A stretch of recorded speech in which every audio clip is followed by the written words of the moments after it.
Blog Talk Radio. They want you to put the same thing here, sir. Okay. Hello, everyone. I'm writer, author, and producer Evon Latrail. As always, guys, thank you so much for tuning into my show. Thank you guys so much for the downloads, the retweets. Thank you guys for your support. And remember, if you would like for me to be a guest on your show, or if you would like to be a guest on my show, or if you just have a show idea, please feel free to contact me. You are more than welcome here. Nothing but love here. So, guys, we're going to get straight into the show. I have a very special guest today, and if you haven't heard of him, you must have been living under a rock. I met him over 20 years ago. He is very talented. He's a singer. He's a producer, a filmmaker, a writer, an actor. Oh, my gosh, so much talent. Guys, welcome to the show, Bobby Washington. Bobby, are you there? I'm here, Miss Latrail. Thank you for having me on your show. Oh, my gosh. No, my gosh. Thank you so much for coming on the show. So, oh, my gosh, I don't even know where to start. Let's start from the beginning, how I met you. Yeah. Over 20 years ago, at a Winn-Dixie selling CDs out the car, CDs or cassettes, something. Say what? Say, I was selling my own CDs from the trunk of my car? What you say, R&B singer doing what MC Hammer did, Master P Too Short, what rappers do? Yes, I think that's about right. I think I was. I'm guilty. Yes. And guess what? Mhm. I've been doing that for 20 years. I'm still doing it. I love it. In addition to what we have going on with this worldwide internet, with the streaming thing, the music videos, so things are going next level. You know what I mean? But we still keep the street, definitely in the forefront because that's where it all starts and ends, with the street. Right. Mm-hmm. Okay, well, I have a few questions for you, and I would like to know what first got you into the music industry? Man, in the music industry, what made me interested in the music was three key people. First, Michael Jackson. Second, New Edition. And then Stevie Wonder. They got me interested in the crafts of music, the love of music, the passion, the dance, the singing, music, right? So as far as the industry, I wasn't really trying to get in the industry as a kid. I was pretty much just trying to practice my chops and do shows and be the next Ralph Tresvant or the next Michael Jackson in my group in high school.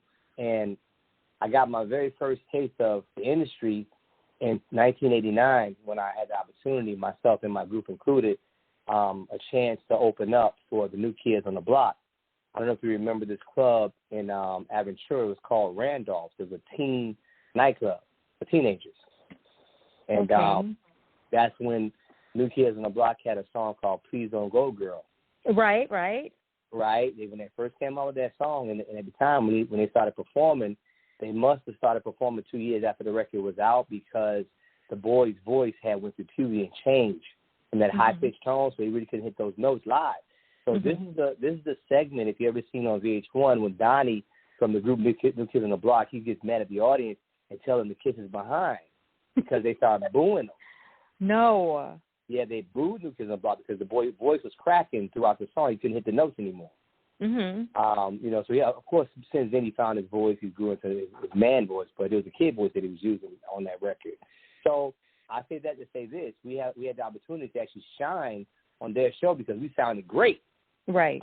We were already older.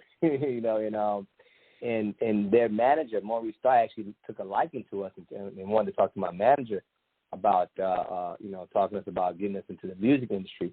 But my manager was pretty much all over the place. He was just about to go on the road with Bobby Brown as a bodyguard, and he went and discovered Usher. His name is A.J. Alexander. So he got so busy with that we got sidetracked and kind of put to the side. And most of the guys in the group, man, they all stopped singing. I'm like the only one that's still doing music from high school. Wow. Yeah. Okay, that was very interesting, and I definitely didn't know about the opening for New Kids on the Block. Do you have any upcoming shows? Not right now with COVID. No. My last show, I think I got a taste of COVID in my last show, and Valentine's I had like a scratchy throat doing that show. Valentine's in Polk County, Florida. Mm-hmm. So I'm holding off on shows. I'm doing virtual shows. Okay. I'm doing a lot of music videos to keep my fans entertained from my home studio. So a lot of things taking place in the home, recording, mixing, mastering, shooting videos. We've been having green screen in here. We have black screen, so we don't have to go out as much. Every now and then I may have to go out on set with a model, but I try to make it as brief as possible, man, and try to be careful because I've already been infected twice with COVID. Wow, that's definitely understandable. Yeah. What advice would you give anyone coming into the business since you've been in the business for so long, like any newcomers? Yeah, don't come in with high expectations without having the mentality to put the work behind it. Because a lot of people say they want to do this and they want to do that, but when it comes to the work, that part they don't want to do. They want to find a manager to do it or somebody to do it, because they don't want to do it. They want to sing, they want to write, they want to produce. That's fun. All that fun part is good, but you have to use the other side of the brain. That's the business part to get the music out there. Because what sense of it making a bunch of music that only you and your friends are enjoying? So I tell them, if you're going to do this, don't try to get into this and think a manager's going to come make you, because if you don't have anything to manage, no one's going to manage you. You have to have a career to manage. So like Beyonce needs a manager. Why? Because she has a career to manage. She has to travel. She has to set things. She can't answer those phone calls. But if you're just getting started making music, what you need a manager for? Exactly. Yeah. Mm-hmm. Yeah. So this works. Okay. Right. Definitely. Well, now that social media has gone to so many levels of reaching people all over, how do you feel about the internet? Especially compared to back 20 years ago. The internet. I understand when people like R. Kelly, when he was saying that the internet is pretty much, hurting his record sales and because people want stuff for free and all this kind of stuff. But you have to remember, he's coming from a different place. He's on the major label, and he's used to the label doing everything for him. He goes to a show, he gets paid, and that's it. But since the labels don't make money the way they did from record stores, they're only making streaming money. That money is even smaller than they were giving the artists back in the day when they were selling records, and they were getting like a dime, 10 cents for records. Back, as you can imagine, what they're making from record sales or even streams, which is nothing. So a little bit different for me because I'm able to go to the street and still make the money. Daily from my music, I can get direct sales through the mail. And I don't have to pay a major label. So the internet amplifies what I do. It calls a domino effect. I can take a person from the street and bring them online and say, hey, you bought my CD here in the street. Now you can go online and find me on Spotify, iTunes, and buy more of my music. So it causes a domino effect for me. And the other way around, somebody can find me online first. You know what I'm saying? And then see me and say, hey, you're my Facebook friend. Yeah, I'm your Facebook friend. You see me in Walmart now. Go ahead and buy the CD now as well. You know what I'm saying?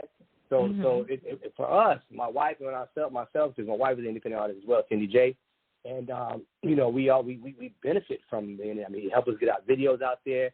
I just had one video shoot to 5 million streams. I don't know how in the heck it happened. Wow. Went to 5.8 million views right in front of my eyes in 7 days. That's great. It went crazy, man, and it made me feel good. I called my mama. I told my wife. I was like, man, I was tripping. I'm like, is this real? Every time I refresh my browser, 2,000 more people. What the hell is going on here? Right. So in my case, the internet ain't doing nothing but helping me. Exactly. Right. And you just dropped the record not too long ago, right? Yes, ma'am. We actually dropped it on the 1st of 22. I wanted to bring Love Frequency into this year because I think that we need the love. So I named the album Love Frequency. It has 18 bangers, real smooth R&B music that's composed of music that was done by myself. I brought a brother in on my first single named Gilio out of Atlanta. He actually did a track for I want to say the guy from Bone Thugs. Is it Crazy Bone? Crazy Bone? That's one of his Claim to Fame tracks. He did a nice track on one of his albums.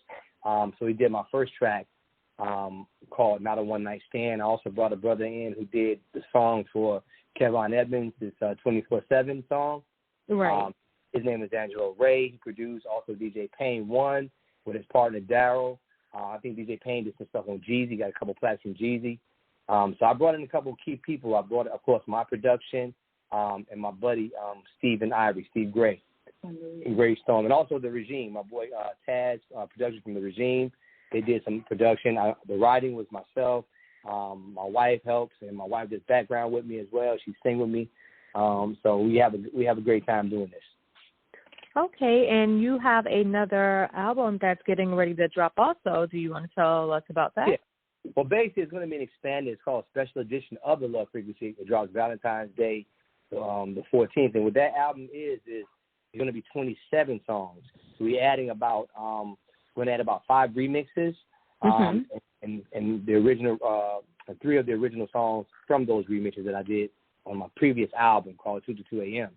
Basically, the reason for this is because I have a DJ in the UK.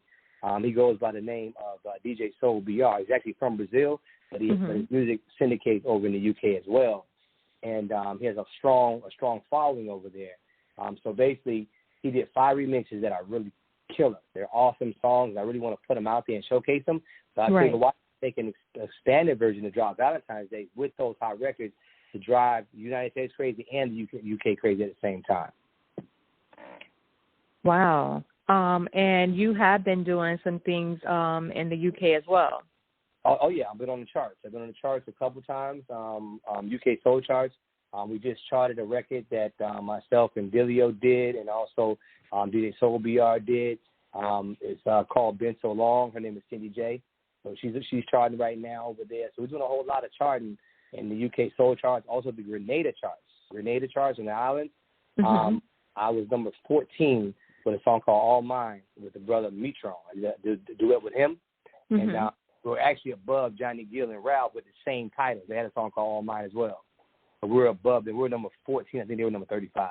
Wow, that's awesome. You can find it on YouTube. If you type in Grenada Soul Charts, Bobby Washington, you'll see me there with Ralph and everybody. And you have like 30 albums, right?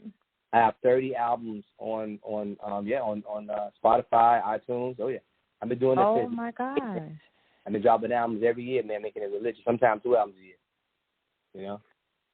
And what's your favorite song from when you started all the way to now? Do you have any favorites? Man, I got a couple that stand out. Proud You're My Lady. I don't know if you remember the bootleg DVD game. Remember the bootleg DVDs and you see me singing after the movie go off? Oh, right, yeah. Yeah, I have a song, and people actually find me on YouTube, and they say, oh, my God, I can't believe I found you. I love that song, Proud You're My Lady. You with the helicopter. That was actually my wife. I married that girl that's in that video. That's my wife. That's Cindy J. Right, the helicopter, the black car, that's Cindy J. So when people always find me, and they say, man, from the bootleg movies, I love that Proud You're My Lady. You know, they love that song. They said we have 90s. I don't know what that was. Oh, wow. Okay, yeah. I thought it was supposed to be 30 minutes. Okay, but so yes, we have to wrap it up. So, oh, my gosh, first of all, I just want to thank you again so much for being on the show. And is there anything else that you would like to say? Yeah, so everybody come to my website. Go to my BobbyWashington.com. Also go find me on Instagram at Bobby Wash, BOBBY. WASH. Everything is there. On Facebook, I'm Bobby Washington Music. So, again, you got Bobby Washington Music on Facebook. You got Bobby Wash on Instagram. And you got my BobbyWashington.com. Okay, well, oh, my gosh, Bobby, thank you so much for coming on the show. I look forward to having you on the show again, and I would love to have your wife on the show as well. And she is a singer, Cindy J., right? Right.